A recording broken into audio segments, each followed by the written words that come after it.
ऐसा तो दोहा देखते हैं। कबीर चित्त चमकियाँ चहुदिश लागी लाई, हरि सुमिरन हाथों घड़ा बेगे लेहु बुझाए। कबीरदास जी कहते हैं कि इस संसार में हर जगह विषय वासनाओं की आग लगी हुई है। हर जगह विषय वासनाओं की आग लगी हुई है। मेरा मन भी उसी आग में जल रहा है अथवा झुलस गया है।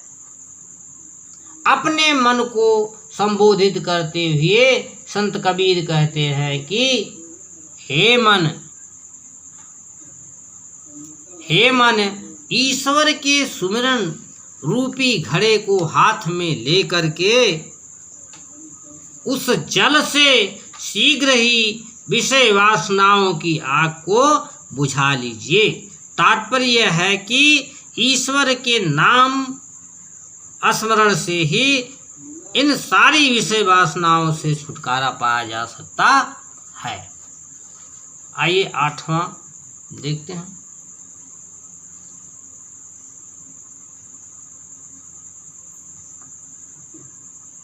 8वां अंखड़िया झाई पड़ी पंथ निहार निहार, जी भड़िया छाला पड़ा राम पुकारी पुकार।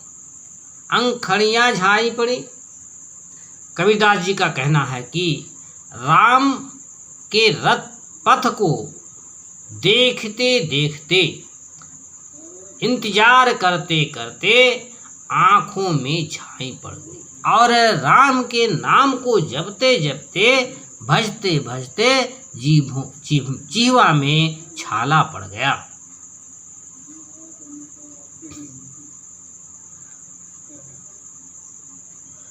झूठे सुख को सुख कहें मानत है मन मोद, जगत चबैना काल का कछु मुख में कछु। 9वां है झूठे सुख को सुख कहें। कबीरदास जी का कहना है कि इस संसार में जो लोग हैं वे लोग झूठे ही सुख में लगे हुए हैं, मिथ्या सुख में लगे हुए हैं और अपने मन में प्रसन्न होते हैं। परंतु यह संपूर्ण संसार काल का चबैना है। कुछ तो उसके मुख में चला गया है और कुछ मुख में ले जाने के लिए गोद में रखे हुए हैं। जब मैं था तब हरि नहीं, अब हरि है मैं नाही, सब अंधियारा मिट गया जब दीपक देखा माई। कबीरदास जी कहते हैं कि जब मेरे अंदर अहंकार भाव था तब मुझे ईश्वर की प्राप्ति नहीं हुई। अब हरि है मैं नाही, अब मेरे अंदर ईश्वर की प्राप्ति हो चुकी है, मैंने ईश्वर को प्राप्त कर लिया है, मेरे अंदर का सारा अहंकार खत्म हो गया। ठीक उसी प्रकार से जैसे दीपक को देखते ही सारा अंधकार छट जाता।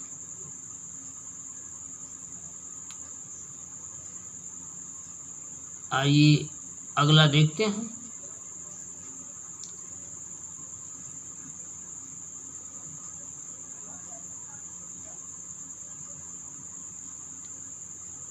ग्यारहवां कबीर कहा गरबिया। कबीर कहा गरबियो, ऊंचे देखी आवास, काल पर्यों भुएं लोटियां ऊपर जामे घास। कबीरदास जी कहते हैं कि अपने ऊंचे ऊंचे महल को देख करके इतना गर्व क्यों करते हो, अच्छा नहीं है। क्योंकि काल परों भूई लोटियां, ये काल परों अर्थात निकट भविष्य में ये ध्वस्त हो जाएगा और उसके ऊपर घास जम जाएगी। ये इसमें संसार की नश्वरता का वर्णन किया गया है। आइए अगला दोहा देखते हैं। यह ऐसा संसार है जैसा स्वयंवरपुर, यह ऐसा संसार है जैसा स्वयंवरपुर, दिन 10 के व्यवहार को झूठे रंग न भूल।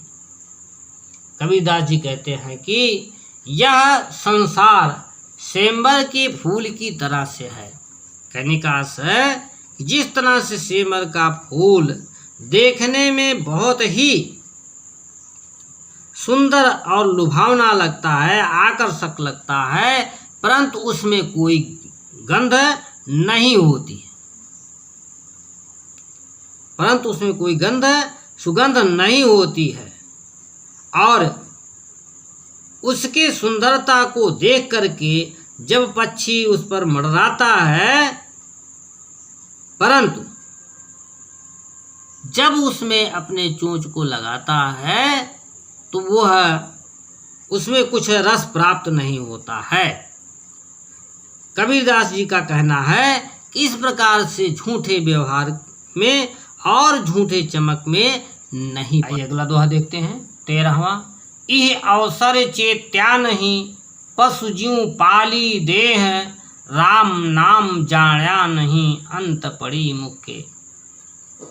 कबीरदास जी का कहना है कि ये जो सुअवसर प्राप्त है, आपको मनुष्य का शरीर मिला हुआ है, इस समय आपको होश नहीं है, आप चेत नहीं रहे हो, केवल पशुओं की तरह से अपने इस शरीर को पाल रहे हो, और इस समय आपको परब्रह्म परमेश्वर अर्थात राम नाम का ज्ञान नहीं है, और अंत में मुख पर मिट्टी ही पड़ना है, अर्थात ये संसार नश्वर है, अंत में सबको जाना। 14वां। यह तन कांचा कुंभ है, लिया फिरे था साथ, ढबका लागा फूट गया, कछु न आया हाथ। यह तन कांचा कुंभ है, लिया फिरे था साथ, ढबका लागा फूट गया, कछु न आया हाथ।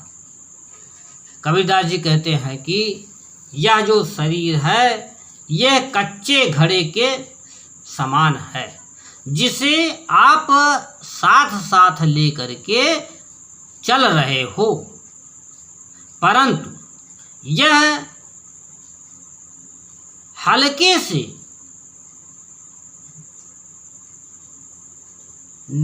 ढबका का अर्थ यहाँ जो सांसारिक दुख हैं इससे वो नष्ट हो जाता है, परंतु और अंत में आपके हाथ कुछ नहीं लगता है। अर्थात इसमें भी कबीरदास जी नश्वरता का वर्णन किए हैं।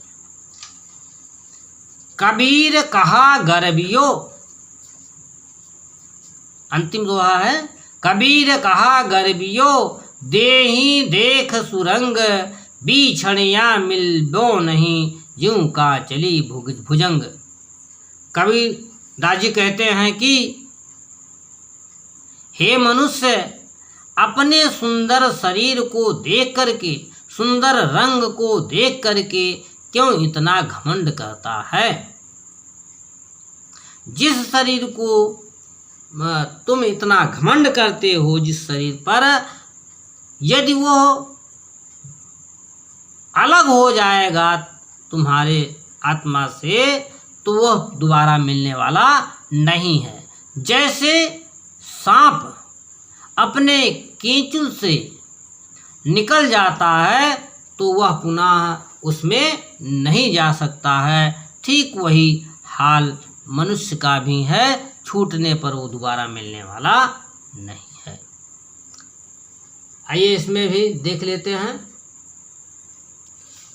15वां में जो काव्यगत सौंदर्य है। काव्यगत सौंदर्य में अब देखिए कि भाषा दुक्कड़ी है, रस शांत है, छंद दोहा है, और ज्यों कांचली भुवंग में इसमें जो अलंकार है वह दृष्टांत अलंकार है। आइए इस प्रकार से समाप्त हुआ कबीर जी का। धन्यवाद।